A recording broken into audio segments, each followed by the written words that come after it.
So let me clarify. It really matters, but yeah, so you could. I've heard a couple people will get it on the initial call from the headhunter.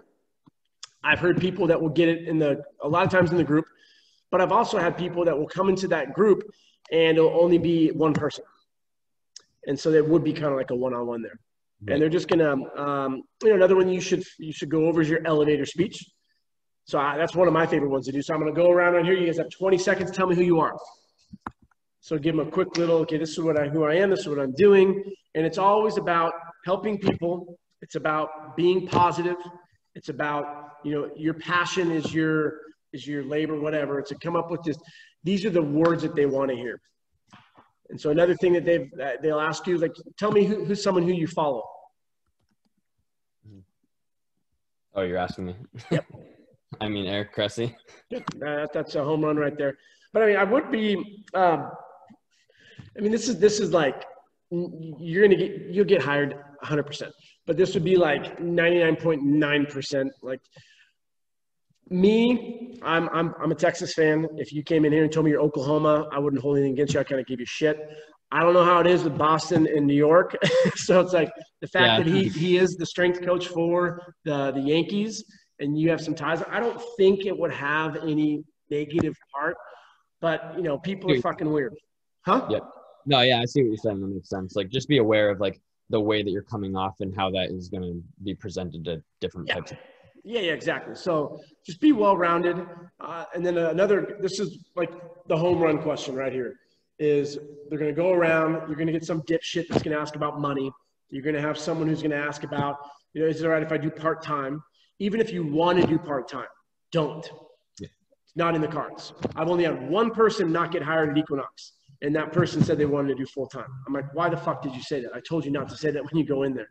And so just cross it off the list. What you said earlier, which is fine, but you need to kind of feed into the corporate life and that monster. So if they were to ask, where do you see yourself in 3 or 5 years? You don't talk about what you want to do outside of them. You say, my dream is to work for a company that's ubiquitous. I like that word because it'll make them look it up. It's ubiquitous like Equinox. When people think of high-end training, they think of Equinox. And so I want to have that label on my back, and I want to be one of the top trainers in here. I mean, especially when you use vocabulary that they're going to be like, oh, shit, how'd you know that? There's over 3,000 trainers at Equinox. My goal is to be within the top 10%. What's the fastest someone's ever got to the top 10%? When you ask questions like that, they're going to get fucking super excited. Like, this guy is a go-getter. We need him on our team. So there's 3,000 trainers there. There's 106 gyms. I would do some research where's the next one. So I don't know if you know this. They'll ask, are you guys familiar with Equinox hotels? I knew that was this thing, but I honestly don't really know much about it. Great. So you need to do some research on Equinox. You need to be on the same level with them. So the questions that they're going to ask you would be about the hotels. They opened the first one pre-COVID. Is it Camden Yard? No, it's that's Boston, right? Where? Camden Yards. That's Boston, isn't it? No. What's Camden Yards? That's a park somewhere. That's Chicago. Yeah, that's is it it's not Baltimore. Yeah, I don't know.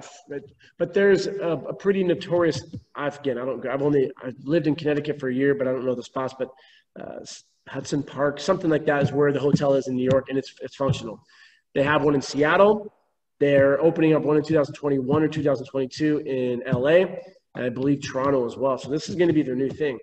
And so they're probably going to have one in Boston. And so you could say things like, I'm really excited about the growth that Equinox has.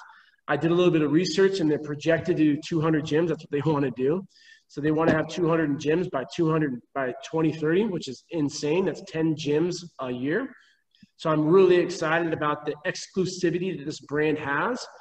And if they're going to double in size, not only do I want to be one of the top trainers, but I would be willing to explore management, trainer development. There's nowhere that I would want to be than a company that really treats your trainers well, that's constantly expanding. They're going to shit their pants of how excited they are to hear that from you. So those are the answers that you need to give to them. Another one's going to be, who knows about precision nutrition? Okay. I don't know about it. So then when they ask, boom, hand goes up quickly. All right, so Devin, tell us about it. Precision Nutrition, Dr. Berardi, he was the founder of it. It's kind of like NASM in the sense NASM is a certified CPT for personal trainers. Precision Nutrition is the gold standard for nutrition certifications. And the levels that we have at Equinox, tier 1, tier 2, tier 3, and then once you get your precision nutrition, you can go to 3+. And so that's going to be the distinguishing factor between 3 and 3+. And you guys provide that for the trainers, which is a $1,000 certification. So I'm really excited to get the precision nutrition. It's just part of your package. Yeah. You don't suggest getting that before, right? What? You don't suggest getting that certification? No, I don't, because it's in that case, if you're at Equinox, get it because it's free. But the cert's $1,000, and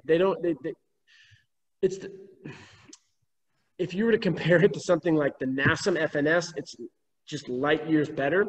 But still, they don't teach you how to apply it to your clients, which is like, okay, great, you spend $1,000 on a cert, cool. How do I make money off of it?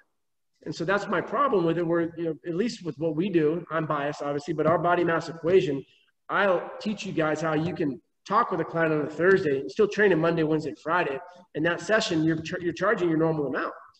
And so being able to ask those open-ended questions and take a look at sleep and stress and the environmental factors and a lot more than just the psychological versus the physiological sides of stuff. So it's fine. I would never pay. I wouldn't suggest getting it, but that's something they'll ask you. And the other one that they're going to ask you is, who could tell me about the FMS? Okay. Are you familiar with that? Yeah. Does Cressy use that? They use a branch of it. I forget exactly. It's not exactly the FMS. It's a little bit different. Is it the SFMS or? No, it's not the SFMS. That's more for like physical therapists, right? Yeah. So I know that. Did you get a chance to meet Mike? Mike Reinold, whatever his name is. Yeah. So I mean, him and Cressy are, they're good buddies, and so he probably just adapted something with him. Yeah, so it's like another 3 or 4 letter abbreviation. I forget. Yeah. Exactly. But FMS, it's like overhead squat, the inline lunge, the all that kind of stuff. Yeah. Yep. So you got 7 tests that they're going to do. That's what Equinox uses. And so, I mean, that would be like, if they ask those questions and you nail those, everyone else can be like, who the fuck is this guy? Like, how does he know all this shit? And you're just going to be light years ahead. And then just completely destroy your competition, the last thing at the end is they're going to ask, do you know what they ask as the very last thing? Do you have any questions? Yep. And guess what? Most people, they go, whew, it's like a sigh, like, oh, it's over. Nope. Now you got to think of it like Step Brothers. Now it's my time to interview you. And you got to start asking them some questions that kind of challenge them and make them uncomfortable, because they'll be like, oh, fuck, like,